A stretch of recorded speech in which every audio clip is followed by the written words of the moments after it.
చాలామంది చేపల గూడు కట్టుకొని చాలా ఆలోచన చేస్తూ ఉంటారు. ఎందుకంటే చేపల గూడు మనం కట్టుకోవడంలో చూడండి, వాయువ్యంలో తాపలు వస్తాయి లేదా ఆగ్నేయంలో తాపలు వస్తాయి. వాయువ్యంలో తాపల గూడు కట్టుకున్నప్పుడు మనము నైరుతి దోషం ఏర్పడుతుంది. ఎందుకంటే ఈ గూడు వల్ల నైరుతి డౌన్ అయిపోతుంది. నైరుతి డౌన్ అవడం వల్ల నైరుతి దోషం ఏర్పడుతుంది. కాబట్టి మనం ఇప్పుడు ఒక ఎక్సలెంట్గా ఒక చిన్న ఐడియా వేసాము. వీరింటికి చూడండి, చేపల గూడుకు బదులు మనము స్లైడర్ బిగించాము.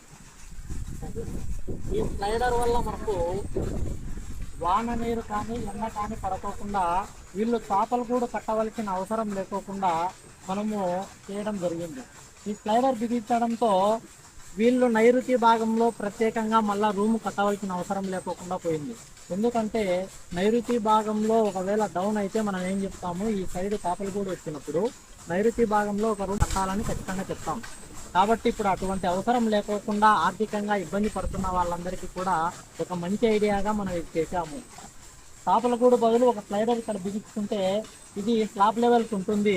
మనకు అక్కడ ట్యాంకి, నీళ్ళ ట్యాంకి కానీ ఏదైనా తూకం వస్తువులు కానీ నైరుతి మూల దోషం రాకోకుండా సరిపోతుంది.